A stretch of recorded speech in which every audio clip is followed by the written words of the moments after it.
మోదీ ముందు ఎవరూ నిలబడలేరు. అయోధ్యలో రాముడి విగ్రహ ప్రాణ ప్రతిష్ఠ జరగబోతోంది. దేశం మొత్తం రామనామంతో బోలలాడుతోంది. ఎక్కడ చూసినా జై మోదీ, జై శ్రీరామ్ అనే పేరు వినపడుతుంది.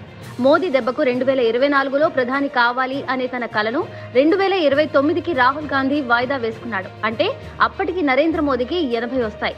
మహాభారతంలో అస్త్ర సన్యాసం చేస్తే తప్ప భీష్ముడికి నిలువరించలేమని శ్రీకృష్ణుడు చెప్తాడు. ప్రస్తుత దేశంలోని రాజకీయ రణంలో నరేంద్ర మోదీ ఉన్నంత వరకు ఆయన్ను ఎవరూ ఢీకొని నిలబడలేరు. ఇది ఈ రోజు ఆంధ్రజ్యోతి పత్రిక ఓనర్ వేమూరి రాధాకృష్ణ రాసిన కొత్త పలుకులో మచ్చుకు కొన్ని వ్యాఖ్యలు. వర్తమాన రాజకీయాలపై సొంత వ్యాఖ్యానాలు చేసే రాధాకృష్ణ తెర వెనుక జరిగే విషయాలను బయట పెట్టడంలో ఏమాత్రం వెనుకాడ్డు. అయితే ఇందులో కొన్ని నిజాలుంటాయి, కొన్ని సత్యదూరాలు ఉంటాయి. కానీ అంతిమంగా మాత్రం ఒక చర్చకు దారితీస్తాయి. మరికొద్ది రోజుల్లో పార్లమెంటు ఎన్నికలకు నోటిఫికేషన్ వెలువడే అవకాశం ఉన్న నేపథ్యంలో దేశంలో చోటు చేసుకుంటున్న రాజకీయాల దగ్గర నుంచి మొదలు పెడితే తెలుగు రాష్ట్రాల్లో పరిణామాల వరకు రాధాకృష్ణ రాసుకొచ్చాడు. కేసీఆర్ దగ్గర డబ్బు లేదని, గతంలో తాను ముఖ్యమంత్రిగా ఉన్నప్పుడు పలు రాష్ట్రాల్లో అపాత్రదానంగా డబ్బులు ఇచ్చారని, ఇప్పుడు చాలా ఇబ్బంది పడుతున్నారని రాధాకృష్ణ వాపోయాడు. అంతేకాదు గతంలో ఎంతో మంది నాయకులను కలిసిన కేసీఆర్ ఇప్పుడు తాను ఆ దుస్థితిలో ఉంటే ఏ ఒక్క నాయకుడు కూడా పరామర్శించడం లేదని, మిగతా నాయకులకు వారి నలుపు కడుక్కోవడమే సరిపోతుందని రాధాకృష్ణ రాసుకొచ్చాడు. ఇందులో కొంత వాస్తవం ఉన్నప్పటికీ తన దగ్గర డబ్బేమీ మిగిల్చుకోకుండా కేసీఆర్ దానం చేశాడా? అలాగైతే కేసీఆర్ డబ్బులు తీసుకున్న నాయకులు కొంతలో కొంతైనా కృతజ్ఞత చూపిస్తారు కదా. తమిళనాడు నుంచి జార్ఖండ్ వరకు కేసీఆర్ సొంత ఖర్చులతో ఏమైనా వెళ్లాడా? గాల్వన్ లోయలో చనిపోయిన జవాన్లకు పరిహారం ఇచ్చింది తెలంగాణ ఖజానా నుంచే కదా. చివరికి తన జాతీయ రాజకీయాల కోసం కూడా ప్రభుత్వ ఖజానా నుంచే డబ్బులు ఖర్చు పెట్టాడు కదా. అలాంటప్పుడు కేసీఆర్ చేసిన అపాత్ర దానం ఏముంది?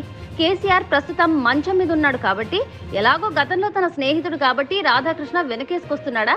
జాతీయ తెలంగాణ రాజకీయాలను మాత్రమే కాకుండా ఏపీ రాజకీయాలను కూడా రాధాకృష్ణ ప్రస్తావించాడు. ఏపీలో బీజేపీ ఎన్ని ప్రయత్నాలు చేసినప్పటికీ లేకుండా పోయిందని, అందుకే జగన్ భుజం మీద తుపాకీ పెట్టి చంద్రబాబును ఇబ్బంది పెట్టారని రాధాకృష్ణ బాధపడిపోయాడు. చంద్రబాబుకు భూదేవికి ఉన్నంత ఓర్పు ఉంటుందని, అందుకే పార్టీ క్యాడర్ చెక్కు చెదరకుండా కాపాడుకుంటున్నారని రాధాకృష్ణ వెనకేసుకొచ్చాడు. ఇతర పార్టీల నుంచి నాయకులను తన పార్టీలోకి ఎందుకు ఆహ్వానిస్తున్నారు? చంద్రన్న పిలుస్తున్నాడు, రా కదిలిరా అని ఎందుకు పిలుపునిస్తున్నాడు? వైసీపీ నుంచి నాయకులు వస్తుంటే ఇంకా రండి అని ఎందుకు ఆహ్వానం పలుకుతున్నాడు? బలమైన క్యాడర్ ఉన్న నాయకుడు ఇలాంటి చేరికలకు ఎందుకు ప్రాధాన్యమిస్తున్నాడు?